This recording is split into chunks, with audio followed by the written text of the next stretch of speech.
Hello, everyone. Happy Friday, and welcome back to another edition of Podchaser Pro's webinar series. Excited to dig into what has really become the talk of a lot of media circles, but specifically podcast circles, and that is what's happened in the year since the podcast election.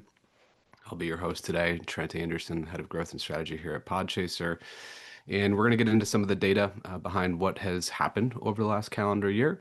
We'll look at some of the implications of the data, and then we'll also leave you with a couple ideas, tips, tricks, strategies as we navigate this new world. So, thank you everyone for coming, and I'm going to go ahead and start sharing my screen. There we go. If I could get a thumbs up in the chat, if you can see my screen. Good. All right. Of course, Zoom implored me to update before we jumped on here. So, mea culpa, we're a little behind the eight ball with the AV. Let's see. Let's go full screen.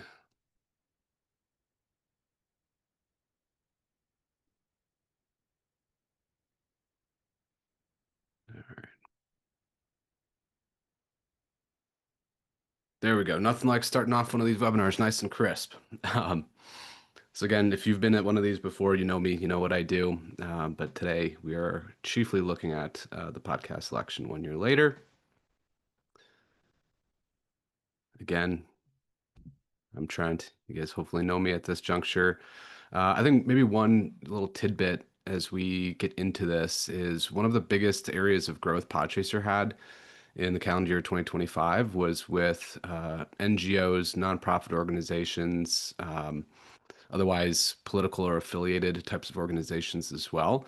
And based on conversations we've had with clients, as well as just some anecdotal observations, a lot of that had to do with the podcast election. So clearly, we as a data provider of podcasts benefited from this, and which is why I think we've got a duty to help our clients understand kind of what's going on behind the scenes when it comes to the data with political podcasts specifically.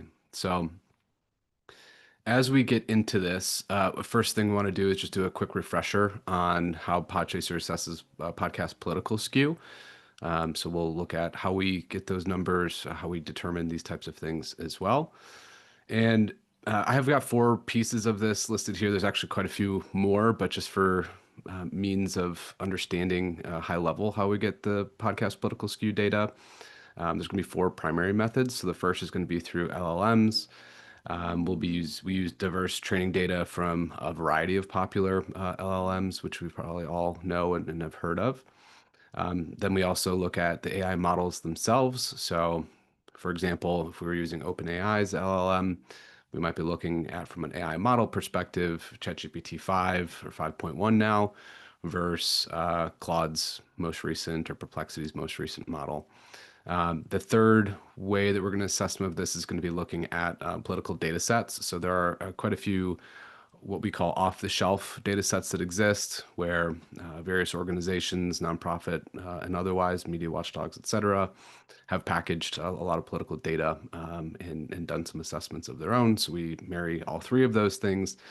And then finally, we've got a manual means of processing some of this data as well. And just for clarification, there's no sort of editorialization that happens from our side. What we really look at from the manual side of things is just making sure we're not missing some pretty clear outliers or finding exceptions to rules, right? So as we went through all of this and we've built this model and built this filter, as you see it in Podchaser Pro, it is based on a lot of different data sources, and we take obviously a lot of proactive measures to make sure that we are, providing accurate numbers as well as accurate depictions.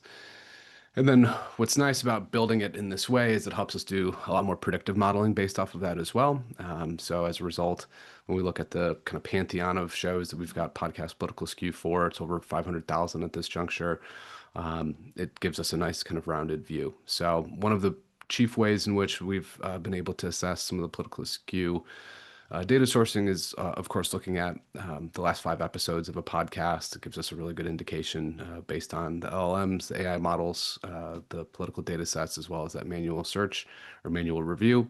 And that's kind of how we arrive there. So just one thing to call out, as we brought the political skew data set to market, we did test this and validate it against what ChatGPT had in terms of their denominations of political skew.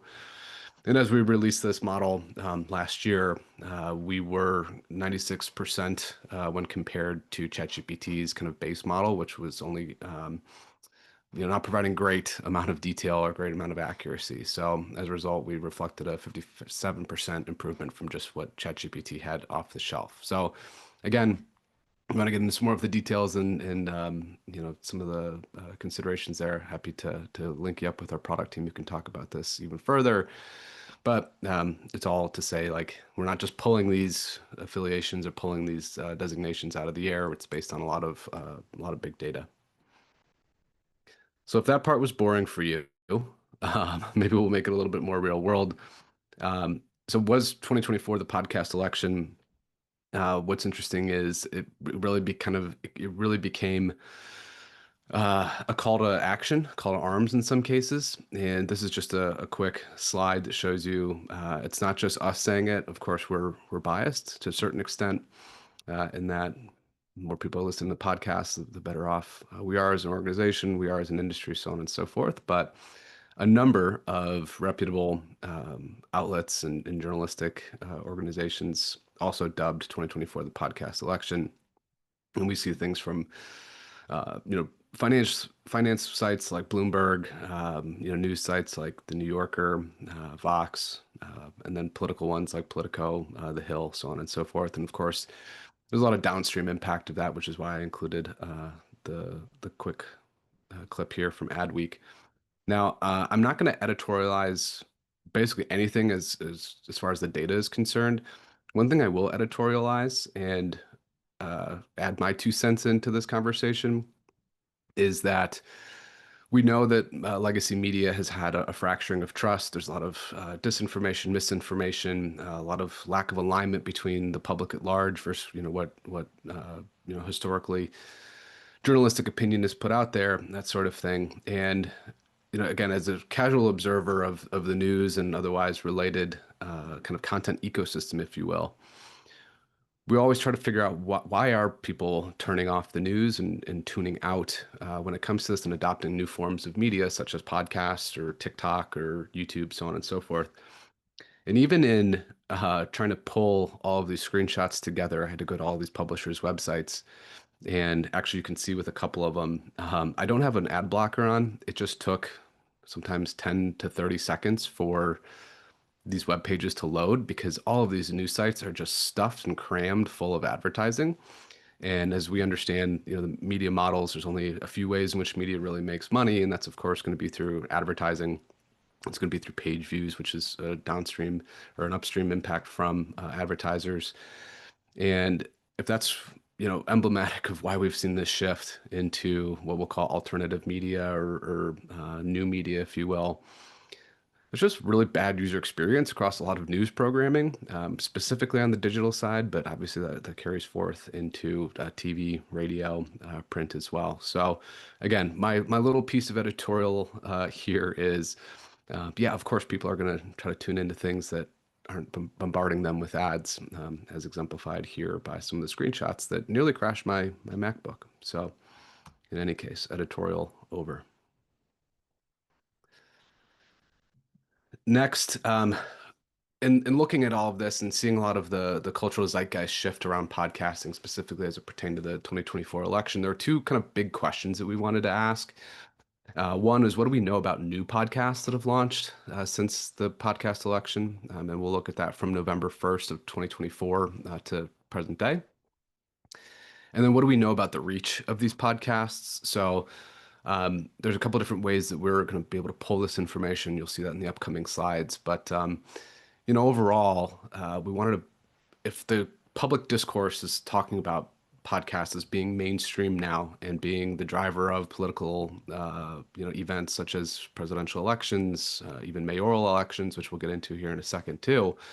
I want to be able to quantify some of this because again, we have some of that data, and again, we think it's part of our duty to you as our clients, or prospective clients in some cases, that you understand kind of what's happening behind the scenes. So with that, we will first do a pop quiz. Now, I actively encourage your participation in this. This is going to be a screenshot of a podcast. If anybody wants to put in the chat, I will reveal which podcast this is. But if anybody wants to guess which podcast this is, there will be a gold star for you for the day. My gift to you. But any guesses? This is currently the number 112 podcast in Apple top podcasts, which is going to look at all the podcasts within Apple. It's not going to be category specific. But any guesses as to which podcast this might be? Come on, somebody's got to guess. Joey Boy. I assume that's Joe Rogan you're talking about. Uh, yeah, it's not Joe Rogan. Any other brave participants?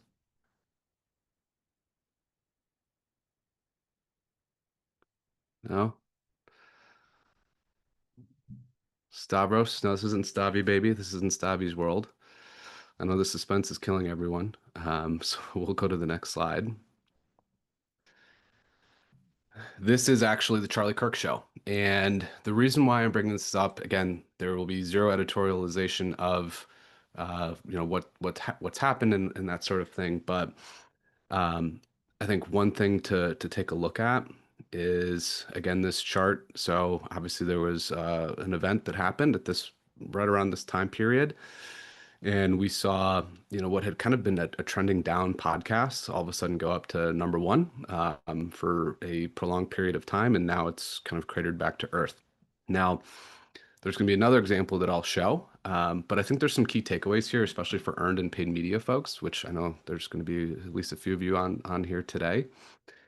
If you were trying to promote a client or find a guest spot or run advertising campaigns for a show like this, I think one thing we have to be conscientious of as communicators, especially in the politics and news space, is whatever's happening in the current moment is probably going to end up taking precedent or front row seat to responding to the event that happened, right? So we know what happened. And we know that there was special programming that was involved as part of, the days and weeks after what happened. And if you were trying to push a message or push a client, it basically fundamentally changed the podcast production, right? And again, as we think about this, another example I can give is when we ran Podchaser Connect, our guest booking agency, which is the division that I ran before it was acquired by a larger agency. We saw something similar like this happen as the war in Ukraine broke out. We were working with a university that had some of the foremost faculty members and researchers on Eurasian politics. And, all of a sudden, content that was germane to that discussion of Ukraine and Russia and what was going on, the US's involvement, so on and so forth. We were having a hard time finding guest opportunities to talk about how Ukraine is the breadbasket of Europe and what that means from a global implication perspective. All of a sudden, war breaks out, and now what was a difficult challenge to get these professors and researchers booked as guests on podcasts, now all of a sudden, because of what was happening in the cultural zeitgeist, now they were highly valued, of course. So as a result, I think we went about 3 months with maybe getting one or two guest placements, and then within the course of a few weeks, all of a sudden our commitments and the client's commitments for the contract were fulfilled because they had become well sought after voices within the space to try to make sense of what was happening in current day. So again, that was the initial one. So next we'll do another little pop quiz. And this pop quiz, anybody want to guess whose podcast this is?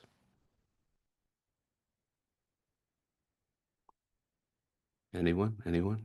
Bueller?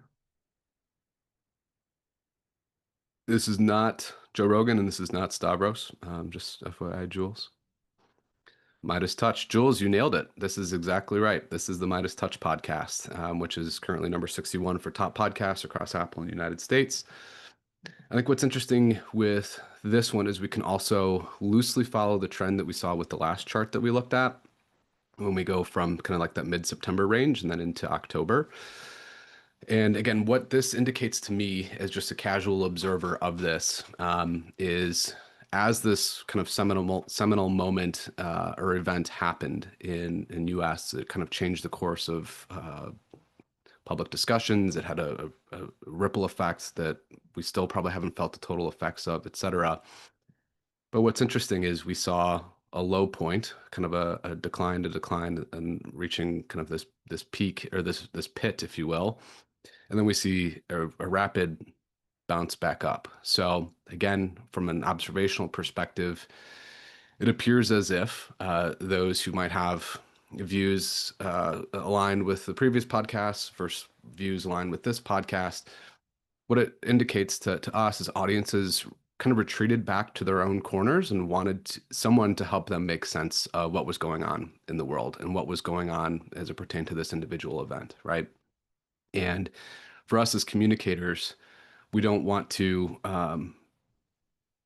be unempathetic as or unsympathetic as to like what's happening. However, it's part of our job is to get our clients maximum visibility, right? So, again, we can take these world events, we can take these domestic events and work them into our plans, and hopefully help our clients experience greater outcomes as a result of that. So, as I already alluded to, this is in fact the Midas Touch podcast.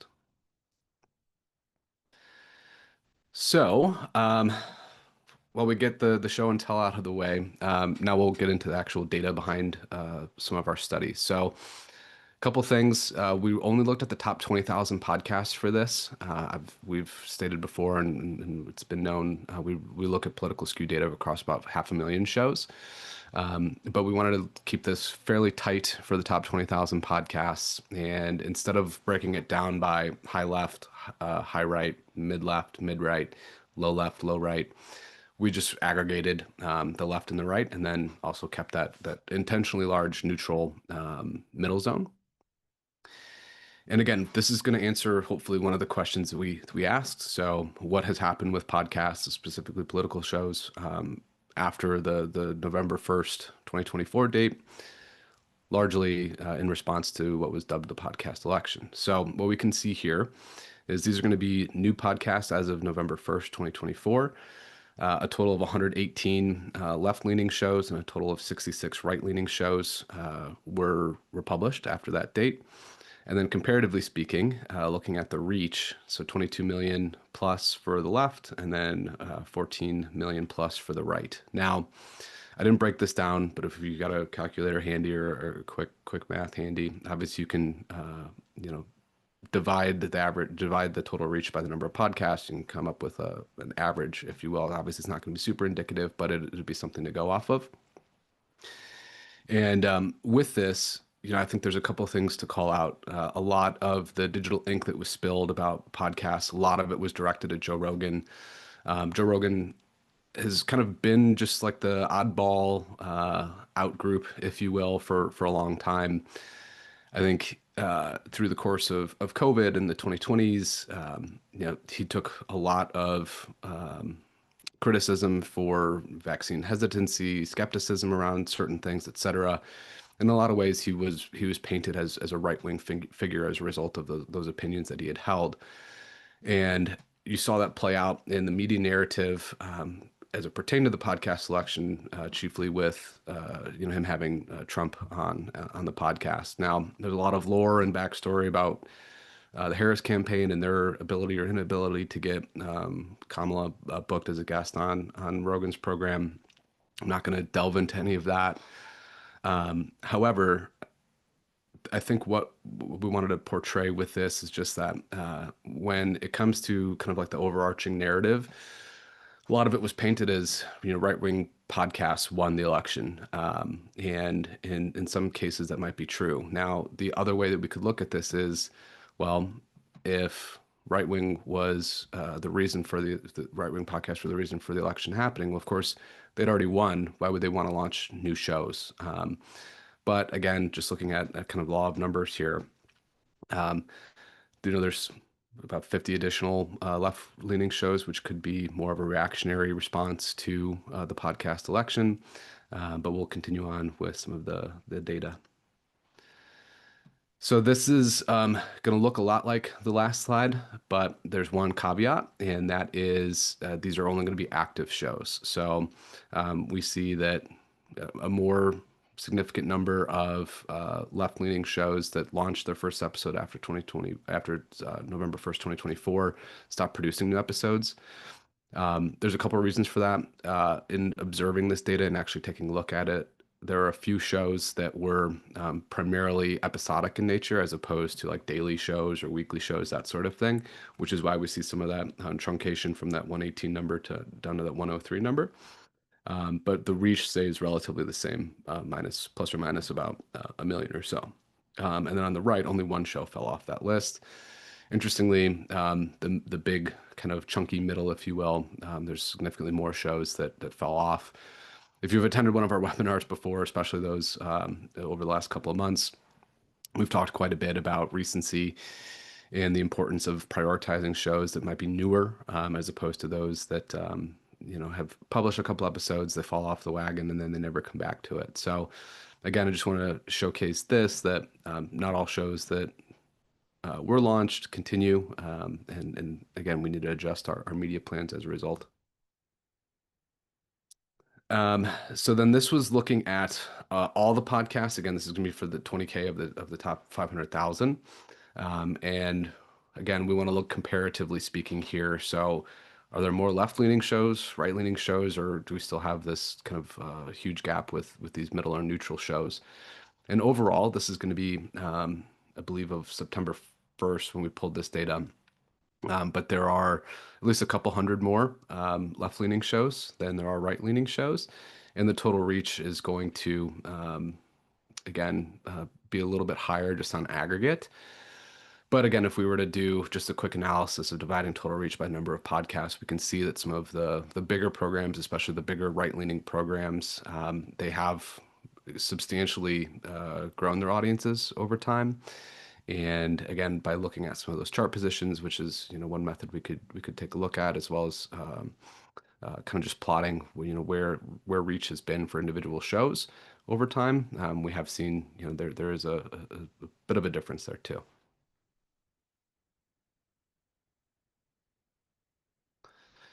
So the next thing we wanted to take a look at is network affiliations. And again, if you've attended one of our previous webinars, uh, hopefully you understand that approaching a network affiliated show is a little bit different oftentimes than independent podcaster. And there's a lot of reasons for that. Obviously, there's more back office support. Typically, there's somebody who's in charge of booking as opposed to going directly to a host or to a producer, so on and so forth. But with this, what we wanted to showcase, again, is podcast by network. Now, full disclosure, the first network you see listed here is Acast. Acast is Podchaser's parent company. This isn't a endorsement of Acast content. They'll appear on the next slide as well. But again, just in the interest of full disclosure, Acast is our parent company, and they have the most left-leaning podcasts within the data set, which is again is only going to be looking at network affiliated shows. So there's going to be there's going to be hundreds and thousands of additional left-leaning podcasts that are not affiliated or independent. But again, if we're looking for some ways in which we can potentially fast track or get a little bit smarter about our campaign strategies, sometimes going directly to a network and working with a network representative is going to be a little bit easier in some cases. There's going to be more scrutiny, of course. You still want to look at each show's individual alignment with your client, that sort of thing. But what we can see here is these big networks like Acast, like iHeart, like BBC, they're going to skew a little bit more so on the left side. And we can see that not just as the total number of shows, but also in some cases the total reach. And again, just to kind of circle this, so NPR has only 35 podcasts, but their total reach vastly exceeds basically all others. So if we were to aggregate the one, two, three, four, five networks that are ahead of NPR in terms of total reach, they wouldn't even add up to um, get that full picture of what NPR's reach is, right? So again, these are some of the things you might want to be considerate of as you start building out media plans for your clients. See if you can do a roundtable or do some sort of collaboration with a network at large. And this is obviously very true when it comes to paid advertising or paid podcast placements as opposed to earned. However, again, this is just going to give you a little glimpse into kind of the overarching network effect that exists within this space. Maybe one interesting thing to take a look at here is also the network affiliations with what we call traditional or legacy media, right? So we do see, major broadcasters like BBC, I would consider a major broadcaster. Of course, they're going to be UK based, but NBC, CNN, Al Jazeera, which is an interesting one, Vox to a certain extent, ABC. So these are going to be, well, again, pre-web media companies as well as what we'll call like Web 2 media companies. And they all have some of that alignment with the left-leaning shows. So flipping the page, of course, we'll look at the counterpart right-leaning networks. So again, you look at a network like iHeartRadio. iHeartRadio is also iHeartMedia. They don't just have podcasts. Of course, they've got radio programs that have been basically stripped of all of their studio production and then thrown on an RSS feed. So, iHeart's probably the largest network that exists within the podcast world because of that kind of terrestrial background that they have as well. And then our friends at Acast, I promised they would appear here as well. Get a network like Acast. They host about 150,000 shows globally. Of course, law of large numbers stands to reason they're going to have representation on both of these lists, of course. And then again, parlaying this back into some of the cable network broadcasters and then that sort of thing. So, of course, probably not a surprise to see Fox News listed here. Blaze Podcast Network, which is Glenn Beck, former Fox News guy, and again, some of these other ones as well. I think maybe one thing to take a look at as we think about like the digital first kind of political news sphere is Daily Wire, 8 podcasts, however, 72 million reach, which far exceeds any of these additional ones that we see up here. So again, that kind of information probably isn't a surprise to most of us, but to see some of the numbers behind these networks, I think is an interesting insight. And we've got clients that serve clients on either side of the aisle and that sort of thing. So some of these might be known commodities or known quantities to us, but then we might also see, Wall Street Journal actually has 3 of these shows. So if we're talking about somebody who is part of the idea factory that sprung together the idea of having a 50-year mortgage, and they want to talk about the implications of that. Well, Wall Street Journal might actually be a more desired outlet than just a run-of-the-mill Fox News program, for example, right? So again, this is all with the intention of kind of unpacking what this broad universe looks like. But again, even if we were to aggregate all of the shows within the right and then all the shows within the left, and then we circle back to this slide, what this shows us is there's clearly a significant amount of podcasts that are not affiliated or are otherwise independent, if you will. So again, the way we approach independence is going to be a little bit different than the way we approach networks. And these are some of the things that we just need to be conscientious of as communicators and as we're trying to earn guest spots or run paid campaigns on our clients' behalf. So if you are a Podchaser Pro user, you've probably seen the political insights tab or filter within the left rail there. But there's also going to be a number of ways that we can identify some of these opportunities outside of just using that filter. One is going to be the chart positions, which we already talked a little bit about, but that's going to be an easy way to help us determine if a show is political or not. Because we pull in all of the subcategories and categories for Apple and Spotify, there is a category that's specifically for politics. So if you go to podchaser.com/charts and then select the politics drop down, you'll be able to see all the shows that are charting in Apple and Spotify by country for the politics category. So that's going to be an easy kind of heuristic to use. The second one is going to be through guest credits. And I think this might be something I don't talk nearly enough about, but I know our client success team does a brilliant job of bringing this up in the onboardings as well as ongoing training for our Podchaser Pro clients. But we have an incredible corpus of data as it pertains to guest credits. So when an individual goes on a podcast, oftentimes they're credited for guest appearance. And what we can do with that is go to that individual's creator credits page and then actually see all the shows that they've appeared on. And I'll show an example of that here in a second.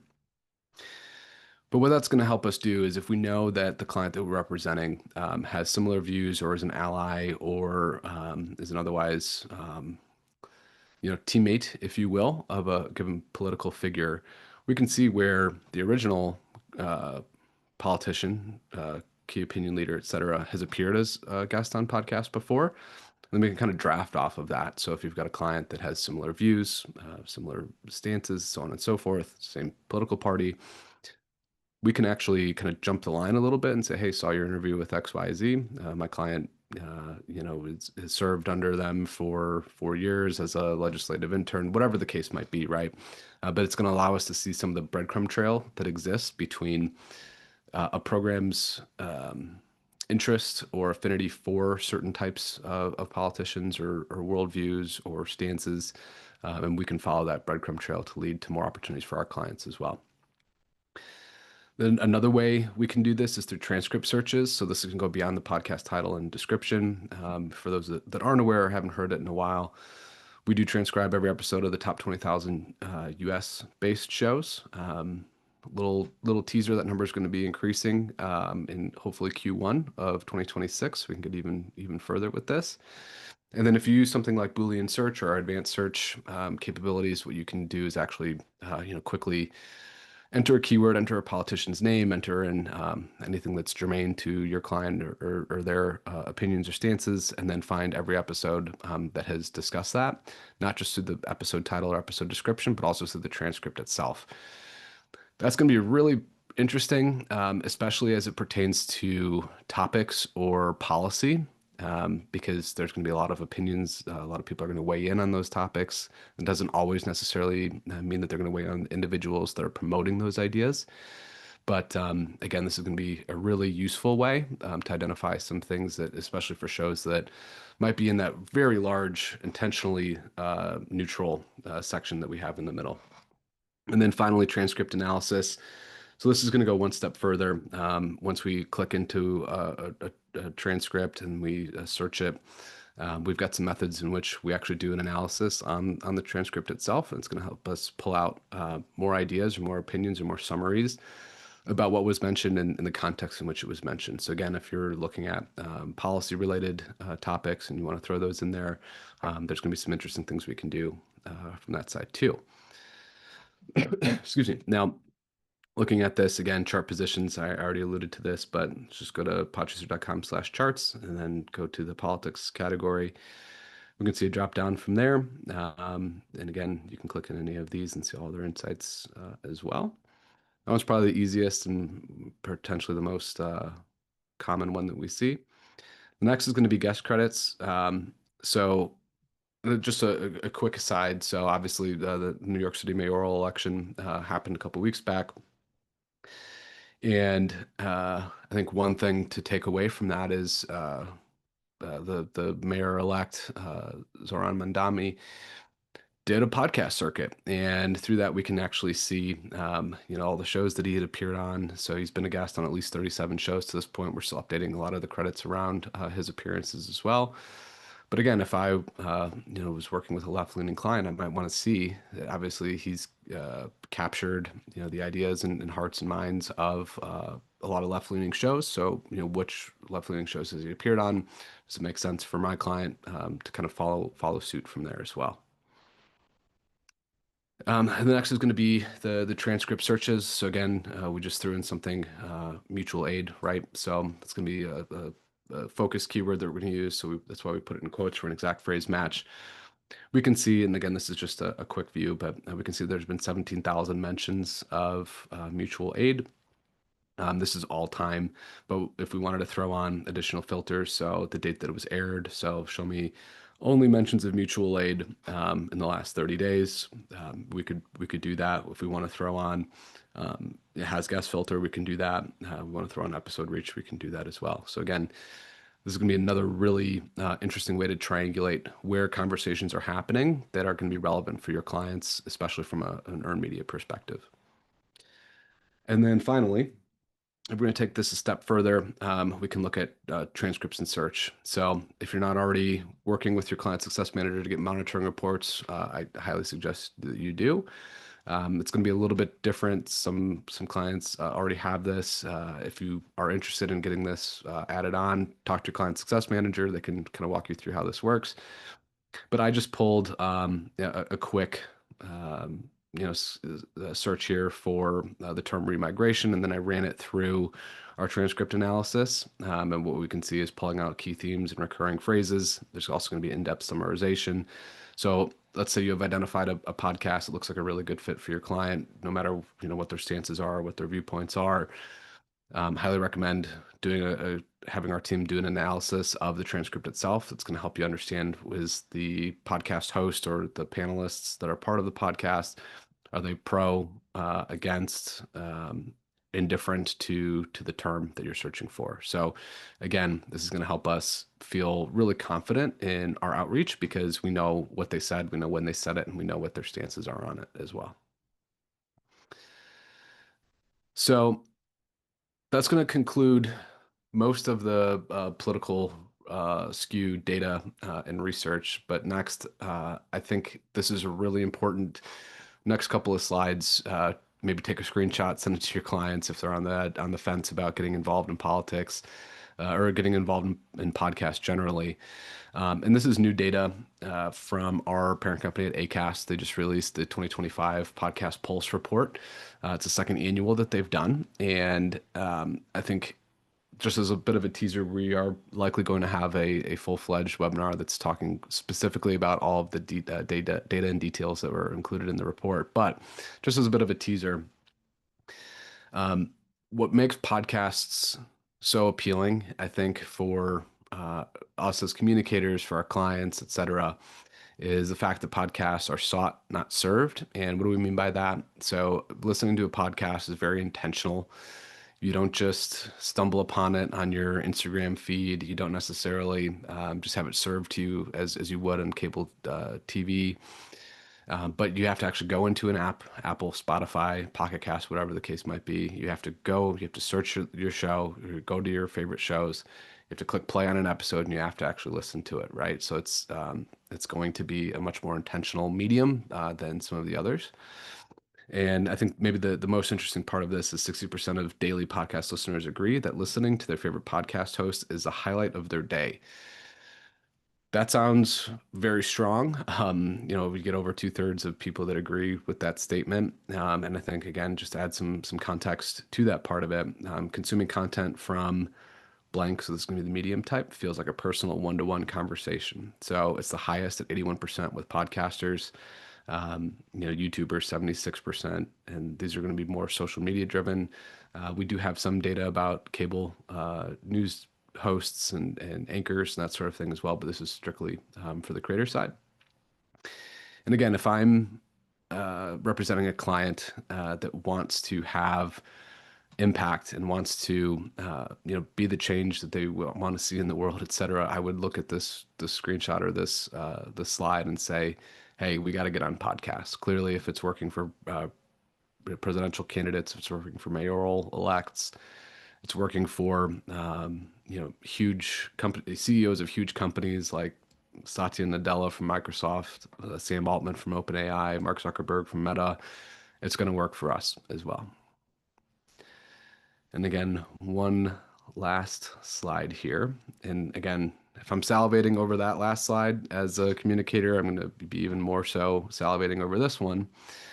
68% of daily podcast listeners say that compared to other types of media, they're more likely to change their opinion after hearing something on a podcast. Now, again, through those exposés or post haste analyses of the 2024 podcast election, there was a lot that we looked at in terms of who the audiences were that Kamala Harris and Donald Trump actually spoke to, the overall reach, and largely it looked like Trump had secured the young male voter, and Kamala Harris was looking to secure the young female voter.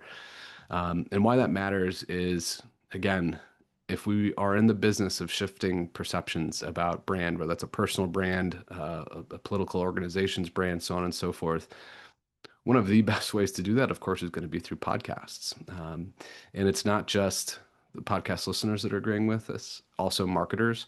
So 80% of marketers say podcast hosts are effective at shaping consumer perceptions of brands. And again, we might not say brand as a CPG brand necessarily, but a personal brand of a politician, the party brand of a political party, the brand of a political movement or affiliation or NGO.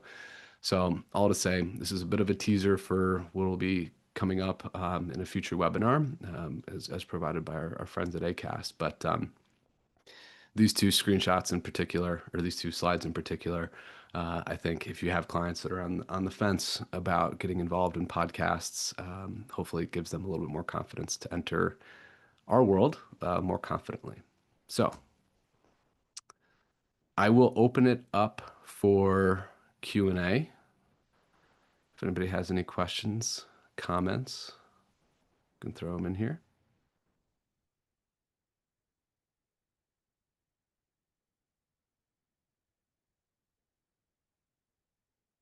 Maybe for Jules, John, Sydney, I think you guys are still here. Do you have any tales from our political or affiliated clients in their relative success? I think maybe one in particular that I'm thinking about was um, a nonprofit organization that does quite a bit of work in animal welfare. And while that's not inherently political, using some of this data and understanding kind of some of the insights behind the data in the podcast, they were able to secure 7 interviews in the course of, I think it was about 30 days, if memory serves. And again, it's because they can use guest credits to find people that have appeared on podcasts that have similar viewpoints. They can see, again, some of the upstream and downstream impacts of their advocacy and organizational work, and identify those through transcript searches, through transcript analyses, et cetera. And I know that was one recent one that came across my desk at least.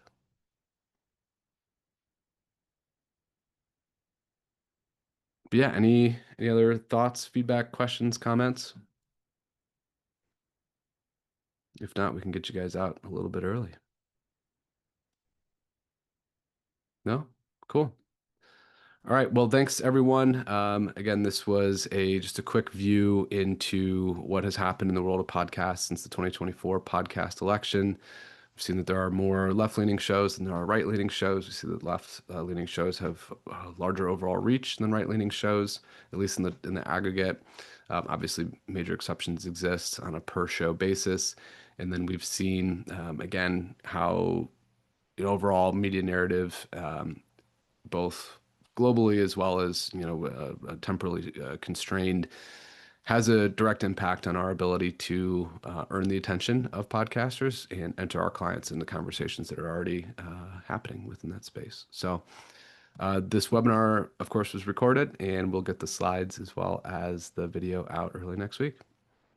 So thanks, everybody.